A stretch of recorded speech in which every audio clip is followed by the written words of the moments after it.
Позавчера российско-украинская война, которая уже давно не поставляет новостей как таковых, сделала маленький шаг на новый уровень.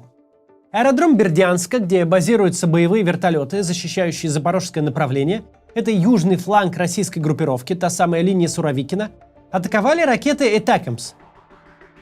Как и прежде, российская сторона к сюрпризу оказалась не готова. Вертолеты стояли под открытым небом, близко друг к другу, ничем не защищенные. Близкие к российской боевой авиации Z-каналы называют произошедшее крупнейшей потерей авиации за всю войну. По визуальным свидетельствам пока сложно что-то понять, но очень плохая видеозапись последствий атаки зафиксировала как минимум 2 горящих вертолета. В Z-каналах же говорят минимум о 5 уничтоженных машинах. Кое-какие исследования съемок со спутника говорят о похожем количестве, может чуть больше, чуть меньше. Украина заявляет о 9. Однако оценки потерь не наша компетенция и не наш интерес. Мы обсудим сам факт.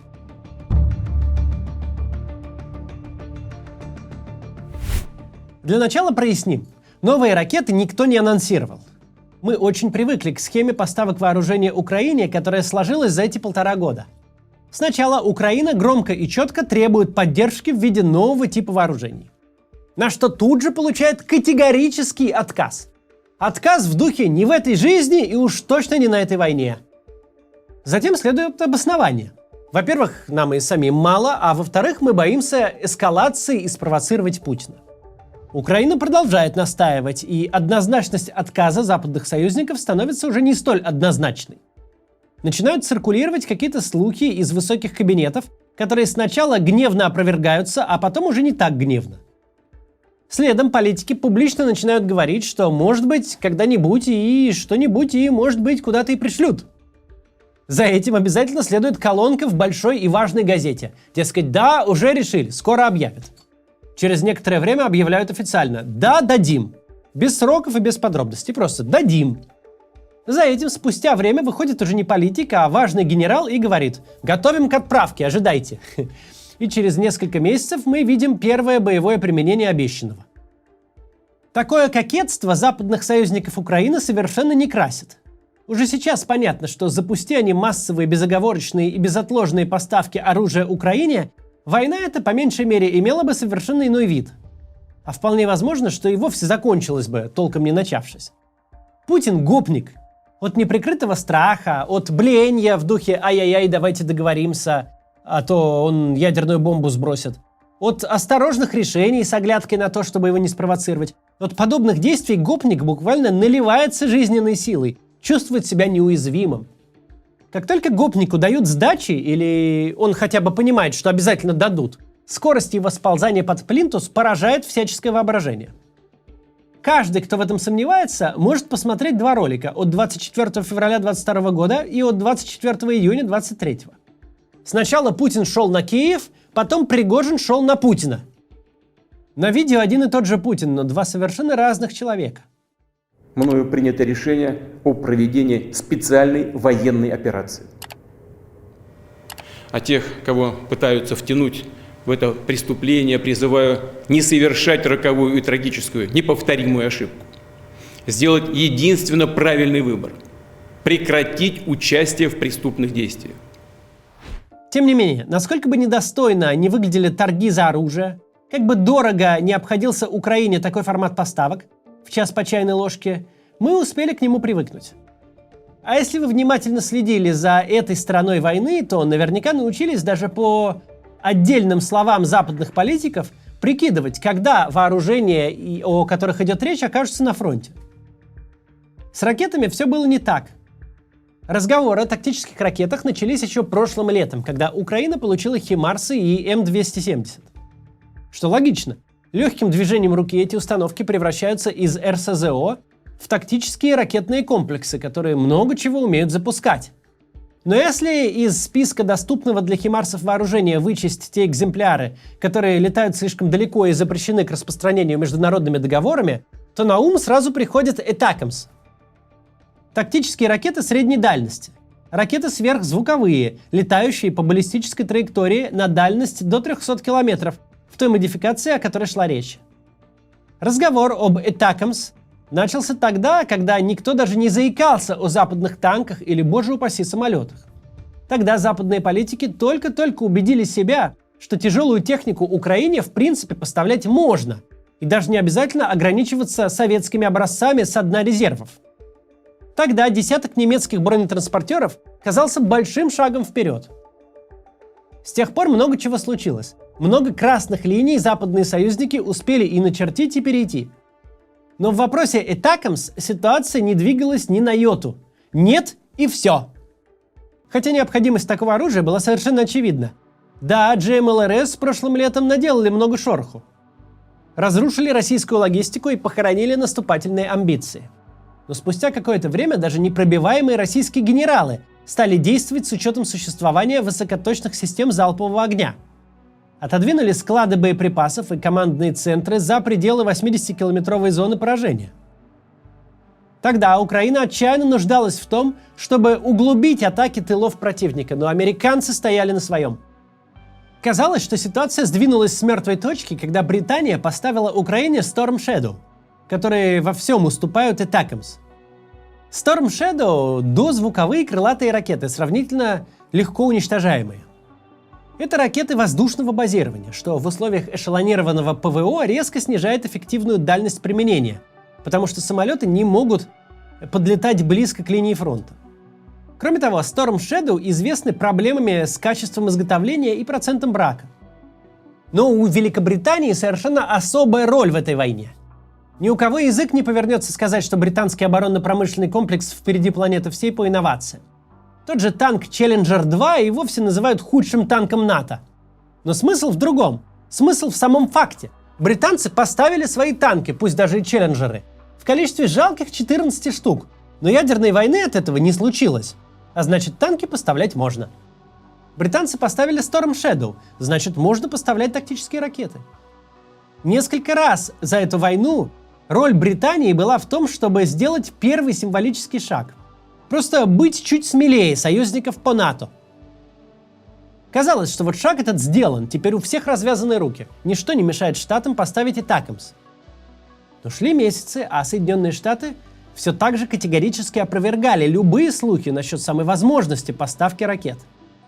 Даже личная встреча Байдена с Зеленским закончилась, в общем-то, непонятно чем.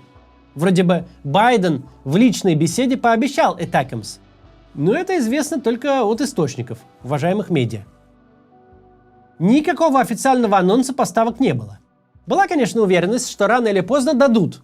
Но на этой войне слова «рано» и «поздно» может спокойно отделять год. Равно как и анонса не было и ни единой утечки о том, что украинские ракетчики проходят обучение или что ракеты готовят к отгрузке. Удар по российским аэродромам на оккупированных территориях – это вообще первая новость об ATACMS, основанная не на слухах. Это неожиданно и ломает сложившуюся традицию, а заодно ломает привычное этой войне прогнозирование. Ведь раньше публике выкатывали новый пакет военной помощи с наименованиями всех поставляемых вооружений и точным количеством каждого из них. На основании этих данных военные эксперты делали выводы, как война будет выглядеть через полгода. Что удобно и политически выигрышно. Политики показывали, что что-то делают задолго до того, как делали фактически. Но с военной точки зрения такая схема вообще-то страшно вредна. При таком раскладе российская сторона тоже в курсе, что будет у Украины через полгода. Правда, визит жареного петуха в любом случае становится неожиданным для российских генералов. Но вообще-то так на войне не делают. Не ставят противника в известность о планах поставок загодя. Если вы обратили внимание, то мы давно, уж точно больше полугода, не видели вообще никаких анонсов новых пакетов военной помощи. Мы слышим только переговоры об истребителях и конкретные обещания по их поставкам. Но они планируются на отдаленное будущее. Продолжают происходить регулярные саммиты на базе Рамштайн, но ни один из них не заканчивается каким-то прорывным анонсом. Больше боеприпасов, больше запчастей, больше таких и сяких расходников. Но не что-то прям новое. Если относительно ATACMS хотя бы слухи ходили, то Storm Shadow вообще никто не заикался. Они просто возникли. После произошедшего вчера уже точно можно сказать, отныне мы не можем ориентироваться ни на какие анонсы и политические заявления. Обо всех новых поставках мы будем узнавать по факту, когда бабахнет. Это первая новость. Вторая новость в том, что ATACMS точно не останутся в одиночестве. Мы знаем, что Германия привязала поставку ракет «Таурус» к поставкам «Атакамс». То есть теперь у Украины есть тактические ракеты в каком-то существенном количестве, а следовательно, российской армии придется растягивать свою логистику еще сильнее. На сегодняшний день мы знаем, что в руках у Украины находится самая старая версия «Атакамс». Достаточно неточные ракеты, летающие на 160 километров, с инерциальной системой наведения, с кассетной боевой частью и без GPS. По крайней мере, именно такие обломки были найдены на местах атаки. Это может звучать так себе, дескать, Украине сливают какое-то старье. Но, во-первых, как мы уже выяснили, доподлинно неизвестно, что сейчас находится в руках ВСУ, засветилось-то только то, что прилетело по аэродрому. Во-вторых, чем старше оружие, тем дольше оно производится. Чем дольше оно производится, тем больше его есть в наличии. Чем больше его есть в наличии, тем легче армия-донор с ним расстается.